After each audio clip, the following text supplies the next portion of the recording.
사도행전 6장 1절로 7절 말씀으로 예수님이 꿈꾸시는 교회 7번째 시간, 평신도 사역자를 세워 예수님 증거하는 교회, 평신도 사역자를 세워 예수님 증거하는 교회 같은 제목으로 말씀을 전하도록 하겠습니다.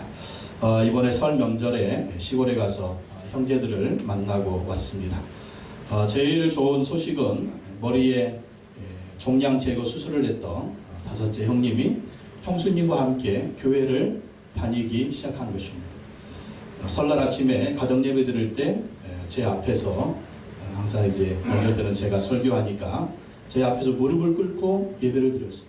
평상시에는 저 밖에 쪽에 계셔가지고 예배 드릴 때 어디 있는지도 안 보이게 예배를 드렸는데 이번에는 얼마나 겸손해졌는지 막 제 앞에서 무릎 꿇고 예배 드리면서 예배 드리는 모습을 봤습니다. 머리 한번 열었다 닫으니까 그렇게 겸손해지더라고요. 머리 한번 열었다 닫으니까 얼마나 겸손해졌는지 막 무릎 꿇고 예배드리고요. 또 이렇게 교회도 출석한다고 해서 얼마나 반가웠는지 모릅니다. 또 여섯째 형수님은 보험을 하는데 아주 보험을 잘하는 것 같아요. 또 사람들을 두고 이제 보험을 하는데 기도 제목을 내는데 올해는 전도를 많이 하게 달라고, 영혼 구원을 많이 하게 달라고 결혼 부탁을 했습니다. 그래서 보험 만나는 사람들, 또 이제 자기가 또 같이 일하는 그 사람들 얼마나 많겠어요. 많은 사람들을 만나니까 많은 사람들을 만나면서 그 영혼들을 불쌍히 여기고 구원하는 그런 하나가 되게 해달라고 그런 기도 부탁을 해서 얼마나 반가웠는지 모릅니다. 명절 때는 1년에 한두 번씩 가족 친지들을 만나는 것이 전도입니다. 만나서 예수님 믿어라 말할 것도 없어요. 좋은 일은 뭐가 있는지, 힘든 일은 뭐가 있는지, 또 그런 것들을 나누고, 힘든 일이 있으면 그 힘든 일을 위해서 기도해 주는 것이 그게 바로 전도가 되는 것입니다. 그렇게 우리가 전도를 해서 올해 영혼 구원의 열매를 많이 맺기를 원합니다. 오늘 말씀은 예루살렘 교회 사도들이 7명의 평신도 사역자를 세워서 교회의 일을 맡기는 것입니다. 우리가 흔히 얘기하기로 7집사다 그렇게 얘기를 하는데 7집사가 될 수가 있고 또 7장로가 될 수도 있습니다. 어쨌든 평신도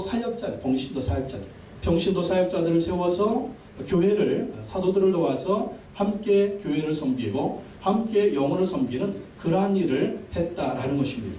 예루살렘 교회는요 너무나 급격히 부흥을 했습니다. 너무 부흥을 해서 사람들이 많이 모였습니다. 근데 구제하는 일을 했는데 어떤 사람들은 구제를 받고 어떤 사람들은 구제에 빠지는 일이 발생했습니다.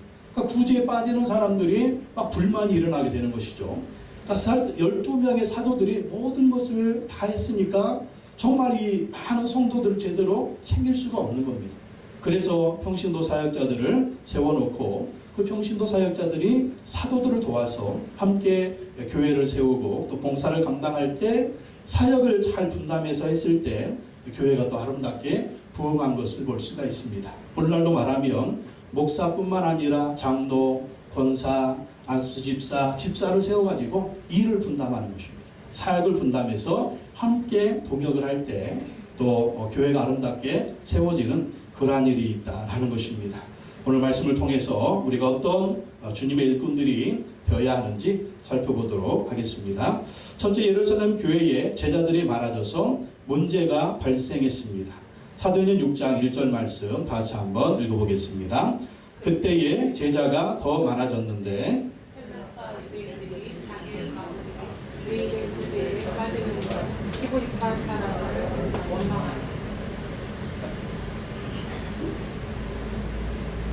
그때에 제자가 더 많아졌는데 이 그때는 언제입니까? 5장에 보면 어떤 사건이 일어났어요? 아나니아와 삽비라 사건이 일어났죠. 아나니아 삽비라 사건이 일어나서 어떤 일이 벌어집니까? 아나니아 삽비라가 하나님 앞에 정직하지 못했기 때문에 죽임을 당하게 됩니다. 그래서 교회가 하나님을 두려워하면서 하나님 앞에 바로 서고 또 하나님을 두려워하면서 예수님의 복음을 선포하기 시작했습니다. 그러니까 막 교회가 더 많은 사람들이 구원받고 영혼 구원이 이루어지고 예수 믿는 사람들이 많아지게 된 것입니다. 그 예수 믿는 사람들을 뭐라고 얘기합니까? 제자가 더 많아졌다. 제자가. 성도라고 얘기하지 않고 교인이라고 얘기하지 않고 제자라고 얘기합니다. 예수 믿는 사람들은요 다 제자라고 하는 거예요. 누구의 제자? 예수님의 제자. 예수님의 제자. 그래서 우리가 예수님 믿을 때 예수님의 제자가 되어야 돼요. 예수님을 가슴에 주인으로 모시고 예수님을 가슴에 왕으로 모시고 예수님의 말씀에 순종하고 예수님을 따라가고 예수님을 닮은 사람, 또 예수님 주시는 그 명령에 순종하는 예수님의 제자, 예수님을 따라가고 예수님을 닮은 또 주님께서 원하시는 그 삶을 살아가는 제자의 삶이 우리 예수 믿는 사람들의 삶의 모습이 되어야 된다라는 것입니다. 그렇게 제자가 많아졌는데 헬라파 유대인들이 자기의 과부들이 매일의 구제에 빠짐으로 히브리파 사람을 원망하니, 헬라파 유대인들이 있었고 히브리파 유대인들이 있었어요. 헬라파 유대인들은 누구냐면 이스라엘 밖에서 태어난 사람들입니다. 이스라엘 밖에 헬라 문화권에서 태어나서 헬라 말을 하는 그런 사람들. 이 사람들이 예수님 믿고 그리스도인 공동체에 들어오게 되었습니다. 히브리파 사람들은 누구냐면 이스라엘에서 태어난 사람들. 이스라엘에서 태어나서 이스라엘에서 성장하고 또 이 사람들이 예수님 믿고 구원받은 사람들입니다. 그러니까 예루살렘 교회는 헬라파 유대인들, 히브리파 유대인들이 딱 이제 갈라져 있었던 거죠. 근데 이 사람들이 다 예수님 믿고 예루살렘 교회의 제자들이 되었습니다. 근데 이제 예루살렘 교회는 이 과부들, 가난한 사람들을 돕는 구제를 아주 열심히 했습니다. 근데 가만히 보니까 이 헬라파 유대인들의 이 과부들이요, 이 매일의 구제에서 빠지는 것. 이 매일의 구제는 당시는 가난한 사람들이 많으니까, 특히 과부들이, 가난한 사람이 많으니까 매일 그들에게 음식을 제공한 겁니다. 음식을 제공했든지 아니면 음식을 사 먹을 수 있는 음식값을 제공하는 그러한 일을 했어요. 근데 이 모든 일을 누가 했냐면 12사도가 했습니다. 12사도가 너무나 많은 사람들을 구제하다 보니까 다 챙길 수가 없는 것이죠. 그러니까 일부러 헬라파 유대인들이 이 구제에서 빠지게 한 것이 아니라 어떻게 많은 사람들을 챙기다 보니까 그냥 실수로 빠지게 된 것입니다. 그래서 이 구제일 때문에 이 헬라파 유대인들이 히브리파 사람을 원망하게 된 거예요. 이 말씀에 보면 예루살렘 교회가 이 본질보다는 부수적인 일 때문에 갈등이라는 걸 볼 수가 있습니다. 여러분, 교회의 본질은 무엇입니까? 영혼 구원하고 죄 삭는 일이죠. 영혼 구원하고 죄 삭는 일이 교회의 본질이에요. 이 본질에 열심을 다해야 되는데 이 본질이 아니라 부수적인 일, 구제하는 일 때문에 서로 원망하고 불평하는 일이 벌어진 걸 볼 수가 있습니다. 근데 교회는요, 본질에 집중해야 돼요. 본질. 그 본질이 뭐예요? 영혼 구원하고 제자 삼는 일. 영혼 구원하고 제자 삼는 일에 교회가 집중해야 됩니다. 그래서 전도하고요. 또 제사 삼으려면 어떻게 해야 돼요? 또 성경 공부를 해야 되고요. 말씀을 가르쳐야 되고요. 이 본질에 집중해야지, 이게 아니고 구제하는 일에 집중하다 보니까 이것 때문에 문제가 발생하고 이것 때문에 서로 원망하고 불평하는 일이 발생한 걸 볼 수가 있습니다. 그래서 우리 교회는요, 본질, 영혼 구원하고 제자 삼는, 그리고 서로 사랑하는 이 본질에 늘 집중을 해야 됩니다. 그리고 어떤 갈등이 생겼을 때는 어떻게 해야 돼요? 서로 원망하기보다는, 서로 원망하고 불평하기보다는 이 문제를 잘 해결할 수 있는 서로 화합된 마음이 필요하다라는 것입니다. 그래서 사도들은 이 문제를 해결하기 위해서 7명의 평신도 사역자를 뽑으라고 합니다. 왜 그렇습니까? 12명의 사도가 수천 명이나 되는 그 제자들을 다 챙길 수가 없잖아요. 그래서 7명의 평신도 사역자를 뽑아서 그 일을 맡겨놓고 자기들은 말씀을 선포하고 기도하는 일에 집중하겠다고 합니다. 2절에서 4절 말씀 다시 한번 읽어보겠습니다. 2절에서 4절 시작. 12사도가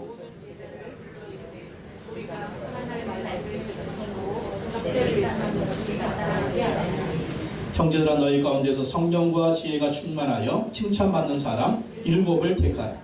우리가 이 일을 그들에게 맡기고 우리는 오로지 기도하는 일과 말씀 사역에 힘쓰리라 하니. 12명의 사도가 수천 명의 성도들을 이게 구제하는 얘기로 교회 행정들을 다 관리하니까 이게 다 할 수가 없는 거예요. 그래가지고 원망 불평이 생기니까 7명의 평신도 사역자를 뽑으라고 합니다. 그래서 사도들은 뭐 한다고요? 2절에 보면 12사도가 모든 제자를 불러 이르되 우리가 하나님 말씀을 제쳐놓고 접대를 일삼는 것이 마땅하지 아니하니. 사도들이 할 일은 뭐예요? 하나님 말씀을 선포하는 거예요.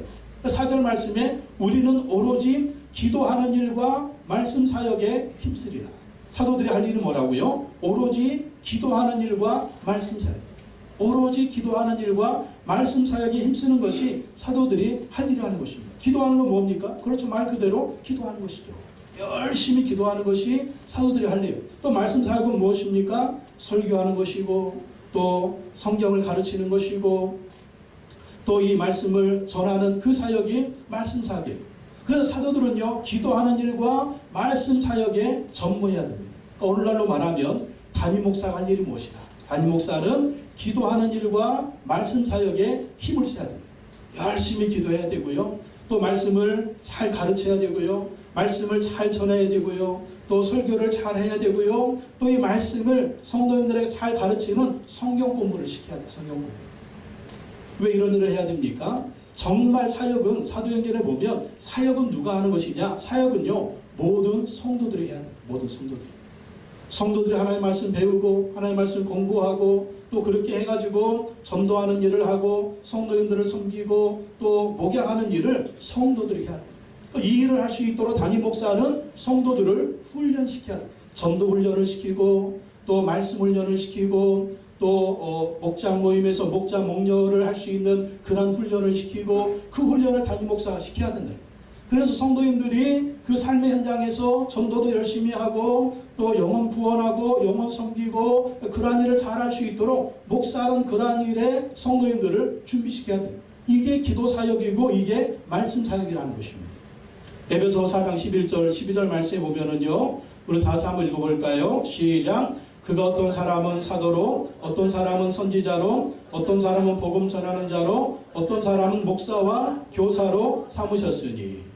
이 11절의 말씀은 이게 담임 목사로 보면 됩니다. 하나님이 왜 담임 목사를 세워주셨느냐? 12절 읽어보겠습니다. 이는 성도를 온전하게 하여 봉사일을 하게 하며 그리스도의 몸을 세우려 하심이라.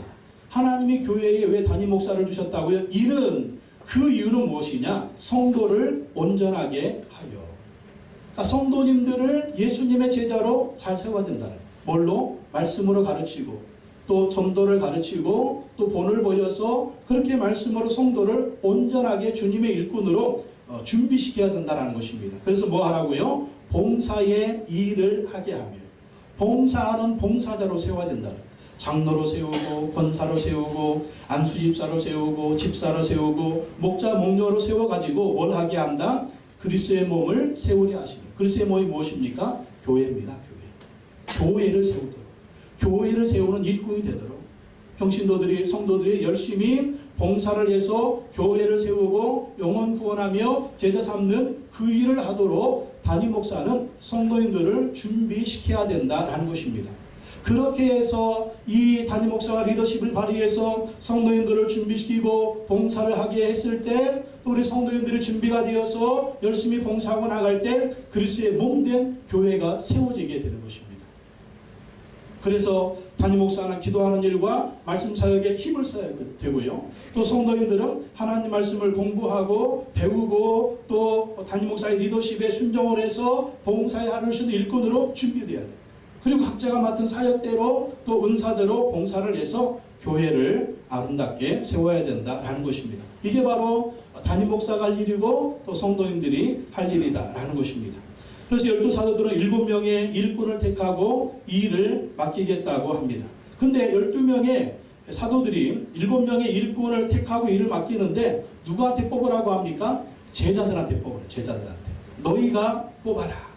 뽑아가지고 그들에게 안수하고 이 일을 맡기게 되는 것이죠. 지금으로 말하면 장로를 택하고 안수집사를 택하고 또 권사를 택하고 그렇게 하라는 것이죠. 그래서 교회에서 장로를 뽑을 때, 또 안수집사를 뽑을 때, 권사를 뽑을 때 성도인들이 찬반 투표를 합니다. 그 투표에서 선택되고 통과된 사람들이 이제 그 직분을 맡게 되는 것이죠. 이 안수집사, 장로, 권사, 집사, 또 교회 일꾼들 자격이 나오죠. 어떤 사람을 세워야 됩니까? 성령과 지혜가 충만하여 칭찬받는 사람. 세 가지 조건 나오죠. 성령이 충만한 사람, 지혜가 충만한 사람, 칭찬받는 사람. 이 세 가지 조건으로 얘기하고 있습니다. 교회 일꾼은요, 성령이 충만해야 됩니다. 평신도 사역자는 보면 학력을 따지지 않습니다. 재력을 따지지 않습니다. 사회적인 지위가 있느냐 없느냐 그것 따지지 않아요. 첫 번째 조건이 뭐라고요? 성령 충만입니다. 성령 충만. 영적으로 성숙한 사람이어야 됩니다. 하나님과 깊이 교제하는 사람. 성령 충만해서 온유하고 겸손한 사람이 되어야 됩니다. 성령 충만해서 정말 예수님 말씀에 순종하고, 성령 충만해서 예수님을 닮아가고, 성령 충만해서 정말 주님께서 맡긴 사명을 감당하는 그러한 사람이 되어야 된다는 것입니다.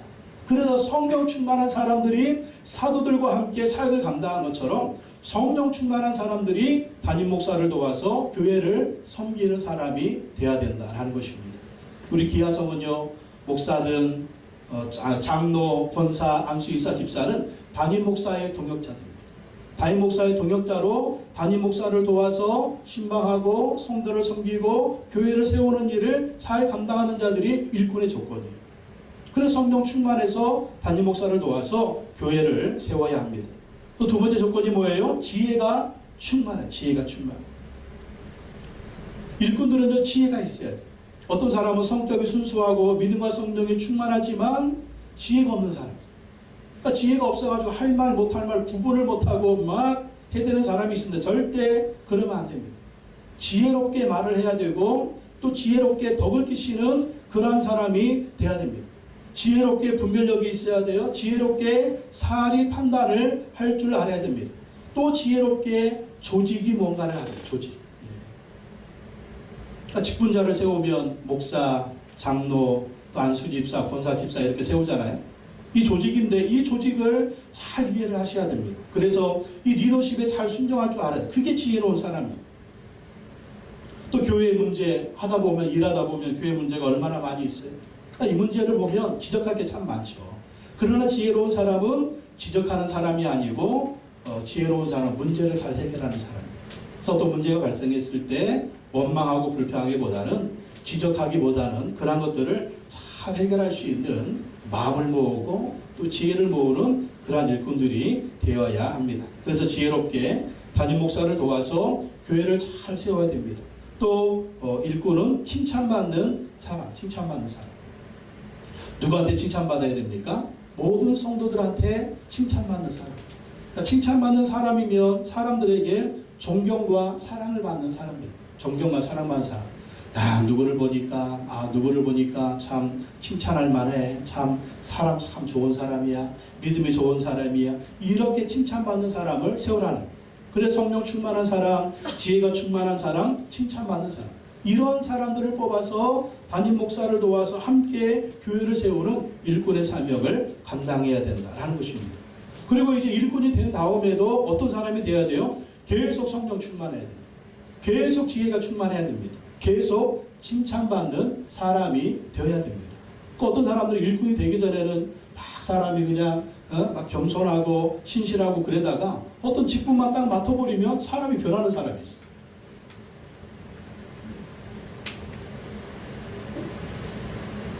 그러면 안 됩니다. 계속 성령 충만해야 되고요.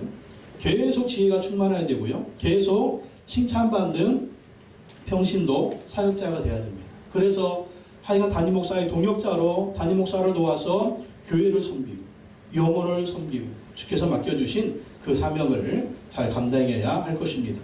그래서 세 번째 제 아들은 7명의 일꾼을 뽑습니다. 사도행전 6장 5절 6절 말씀 다시 한번 읽어보겠습니다. 5절 6절 시작. 온 무리가 이 말을 기뻐하여 믿음과 성령이 충만한 사람 스데반과 또 빌립과 브로고로와 니가노르와 디몬과 바메나와 유대인에게 입교했던 안디옥 사람 니골라를 택하여 사도들 앞에 세우니 사도들이 기도하고 그들에게 안수하니라. 이 사도들의 말을 듣고 모든 무리가, 모든 제자들이 기뻐합니다. 기뻐하면서 믿음과 성령이 충만한 사람 7명을 선택합니다. 칭찬받는 사람 7명을 선택합니다. 지혜로운 사람 7명을 선택합니다. 제 앞에 나오는 두 사람이 나오죠. 스데반하고 빌립. 7명 중에 가장 유명한 사람이 스데반하고 빌립이었습니다. 스데반은 어떤 사람입니까? 최초의 순교자입니다. 단순히 평신도 사역자로 뽑혔는데 스데반의 이런 이제 뒤에 6절 하반절과 또 7장에 보면 탁월한 설교자였습니다. 탁월한 설교자. 구약을요 쫙 한 번에 요약합니다. 그리고 예수 그리스도를 결론냅니다. 왜 그럴까요? 사도의 가르침을 받았기 때문에. 사도의 가르침을 받았기 때문에 스데반 집사는 구약의 그 성경의 내용을 일목요연에 쫙 깨고 있습니다. 그리고 사내들의 공회 앞에서 1장 설교를 합니다. 사내들의 공회가 이스라엘 최고 지도자들이에요. 그들 앞에서 1장 설교를 해요. 그 이유가 뭘까요? 사도들로부터 말씀을 잘 배웠기 때문에. 말씀을 잘 배우니까 사람들 앞에서 거침없이 하나님의 말씀을 증거하는 것입니다. 평신도 사역자들은 하나님의 말씀을 잘 배우셔야 돼요. 말씀을 잘 배워가지고 사람들 앞에서 일목요연하게 하나님 목사처럼 할 수 없지만 말씀을 제대로 딱 선포할 수 있는 그러한 사람들이 되어야 합니다. 그리고 이제 목장에서 목자 목녀로서 그 사역을 잘 감당할 수 있어야 됩니다. 또 스데반은 그렇게 말씀을 전하면서 전도도 열심히 했죠. 또 빌립은 어떻습니까? 빌립도 열심히 사마리아에 가서 전도하고 이디오피아 내시를 전도하고 또 그에게 세례를 주면서 전도도 잘한 걸 볼 수가 있어요. 스데반과 빌립이 대표적으로 나왔지만 나머지 5명의 사람들도 이러한 사람. 말씀을 전하고 전도하고 영혼을 섬기고 또 교회에서 맡겨진 사명을 감당하는 이런 평신도 사역자들. 이러한 사역자들로 열심히 그 일들을 감당한 것을 볼 수가 있습니다.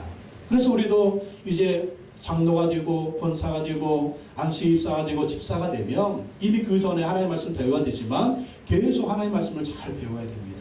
그래서 말씀을 전하는 자, 전도하는 자, 또 맡겨진 사명을 잘 감당하는 그러한 자들이 되어야 할 것입니다.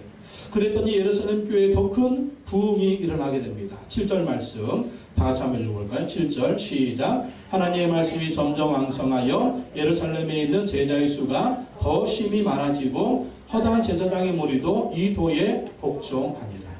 하나님의 말씀이 점점 왕성했다. 이렇게 사역을 분담하고 또 사도들이 하나님 말씀을 전하고 또 평신도 사역자들이 맡은 바 일을 잘 분담하게 되니까 하나님의 말씀의 부흥이는 왜 그랬을까요? 그러니까 사도들이 더 기도하는 일과 사도들의 말씀 증거하는 일에 집중하니까 말씀의 부흥이는 말씀이. 그래서 사도들이 더 말씀을 잘 전하고 더 사도들의 말씀을 잘 전하니까 그 말씀이 더 왕성하게 된 것입니다. 그래서 하여간 주의 종들은 말씀을 잘 전하는 말씀을 잘 전해서 설교 말씀도 잘 전하고 또 성경 공부도 잘 시키고 성도님들이 정말 말씀에 부흥이 일어나도록 말씀 위에 굳게 서도록 그 말씀으로 승리하도록 정말 이 말씀의 능력으로 강건해서 승리하도록 말씀이 들어가도록 그렇게 훈련을 시켜야 됩니다. 또 여러분들도 이 담임 목사가 성경 공부합시다 그럴 때 동참하셔야 돼요. 같이 하셔야 돼요. 같이 해야 여러분들이 또 담임 목사의 말씀 수준을 끌어올릴 수가 있습니다. 끌어올리면서 성경 말씀을 가르쳐주면 그 말씀을 배우고 또 가르쳐주면 또 배우고 가르치면 또 배워야 또 담임 목사도 잘 가르치려고 그 말씀을 또 공부하게 되는 거예요. 근데 말씀을 공부하지 않으면 또 이 담임 목사는 말씀 공부에 게을리하게 됩니다. 담임 목사의 말씀 수준을 높이는 것은 여러분이 얼마나 동참하느냐에 달려 있어요. 그러면 또 담임 목사는 말씀을 더 잘 준비해서 잘 전하려고 하는 것이죠. 그래서 하여간 교회는요 말씀의 부흥이 일어나요. 말씀의 부흥이 일어나서 우리 심령 가운데 말씀이 살아 역사해야 됩니다. 그리고 이 말씀이 우리 교회에서뿐만 일어나는 것이고 또 가정에서도 삶의 현장 속에서도 그 말씀이 열매로 탁 맺혀지도록 그렇게 일어나야 된다라고 하는 것이죠. 그렇게 말씀의 부흥이 일어나니까 어떤 일이 벌어져요? 예루살렘에 있는 제자의 수가 더 심히 많아지고 말씀의 부흥이 일어나고 또 평신도 사역자들이 또 맡기는 사역에 열심히 하고 잘 감당하니까 더 많은 영혼 구원의 역사가 이루어져서 제자의 수가 더 심히 많아졌다. 또 허다한 제사장의 무리도 이 도에 복종하니라. 많은 제사장들도 이제 예수님 믿고 구원받고 예수님 믿고 예수님의 제자가 된 것을 볼 수가 있습니다. 사도의 역할 그리고 평신도 사역자들의 역할 이 역할 분담이 잘 되니까 교회가 더 부흥되게 된 것을 볼 수가 있습니다. 성도의 역할은 무엇입니까? 하나님의 말씀을 잘 배워가지고 목양을 하는 거예요. 영혼구원하고 제어 삼는 이 사명을 잘 감당하는 거예요. 목사는 우리 성도인들이 이 사명을 잘 감당하도록 훈련시키고 또 기도하고 말씀으로 돕고 그렇게 하는 것이 바로 담임 목사의 역할이다라는 것입니다. 그렇게 하면서 이 담임 목사는 리더십을 잘 발휘해서 하여간 성도인들이 영혼 구원하고 제어 삼는 일을 잘 하도록 또 우리 교회가 영혼 구원하고 제어 삼는 일을 잘 하도록 이 역할을 잘 감당할 때 제자의 수가 많아지게 될 것입니다. 올해는 우리 교회 안에도 이러한 일들이 활발하게 일어나기를 원합니다. 담임 목사는 기도하는 일과 말씀 전하는 일에 집중하고 성도인들을 훈련시키는 일에 집중하고 또 성도인들은 담임 목사를 통해서 전도 훈련도 받고 말씀 훈련도 받고 또 말씀도 잘 배우고 해서 각자 맡은 역할 잘 감당해서 영혼 구원하고 제어 삼는 이러한 일들이 활발하게 일어나기를 원합니다.